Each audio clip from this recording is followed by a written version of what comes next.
परिवार और रुपया।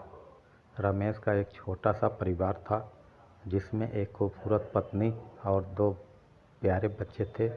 उनकी पत्नी और बच्चे हर हालत में खुश थे, लेकिन रमेश उन्हें ज़िंदगी के सारे ऐशो आराम देना चाहता था और इसके लिए वह प्रतिदिन 16 घंटे से भी अधिक काम किया करता था।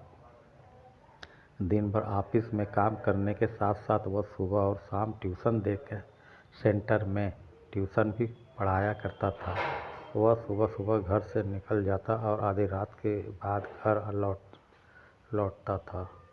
बच्चों के लिए उनका चेहरा देखना मुहाल था, क्योंकि सुबह सवेरे उसके घर से निकलते समय बच्चे सोते रहते थे और देर रात घर में कदम रखने के पहले ही सो चुके होते। हाँ, रविवार को जरूर वह घर पर होता, लेकिन उस दिन वह किसी न किसी काम में व्यस्त रहता और उसका समय परिवार के साथ न बीतकर काम करते हुए बीतता। परिवार उसके साथ क्वालिटी टाइम बिताने का बस इंतज़ार करता रहा। पत्नी अक्सर उससे कहा करती थी उसे घर में वक्त बिताना चाहिए, बच्चे उसे बहुत मिस करते हैं। उस वक्त वह यही जवाब देता कि ये सब मैं उनके लिए ही तो कर रहा हूँ। बढ़ते घरेलू खर्च और स्कूल के लिए मेरा ज़्यादा काम करना ज़रूरी है। मैं उन्हें एक अच्छी ज़िंदगी देना चाहता हूँ। रमेश की यह दिनचर्या वर्षों जारी रही। वह यूं ही परिवार को अनदेखा कर कड़ी मेहनत करता रहा। इसका प्रतिफल भी उसे मिला। उसे पदोन्नति प्राप्त हुई, आकर्षक वेतन मिलने लगा। परिवार अब बड़े घर में रहने लगा।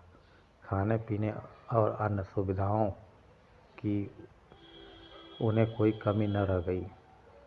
लेकिन रमेश का यूं ही काम करना जारी रहा। वह अधिक से अधिक पैसे कमाना चाहता था। पत्नी पूछती कि आप पैसे के पीछे क्यों भाग रहे हैं? हमारे पास जो है हम उससे खुश रह सकते हैं।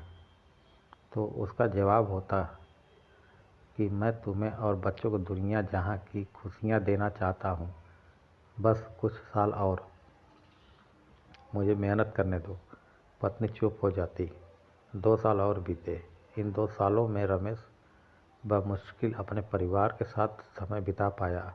बच्चे अपने पिता को देखने, उनसे बातें करने तरस गए। इस बीच एक दिन रमेश की किस्मत खुल गई। उसके दोस्त ने उसे अपने व्यवसाय में हिस्सेदारी की पेशकश की और इस तरह रमेश एक व्यवसायी बन गया। व्यवसाय अच्छा निकला और रमेश को पैसे की कोई कमी नहीं रह गई थी। उसका परिवार अब शहर के बड़े अमीर परिवारों में से एक था। उनके पास सभी सुख सुविधाएं और विलासिता थी, लेकिन अपने बच्चों से मिलने का समय उसके पास अब भी नहीं था। अब तो वह बमुश्किल घर पर रह पाता। उसका अधिकांश समय घर से दूर बिजनेस टूर में बीतता। साल गुजरने के साथ उसके बच्चे बड़े हो गए। अब वे किशोरावस्था में पहुंच गए थे। रमेश ने भी इन सालों में इतना पैसा कमा लिया था कि उसकी अगली 5 पीढ़ियां शानदार जीवन जी सकती थी। एक दिन रमेश के परिवार ने छुट्टी बिताने समुद्र तट स्थित अपने घर जाने की योजना बनाई।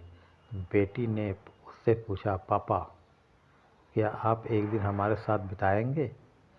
रमेश ने जवाब दिया, हाँ ज़रूर। कल तुम लोग जाओगे? मैं कुछ काम निपटाकर 2 दिन में वहाँ पहुँचता हूँ।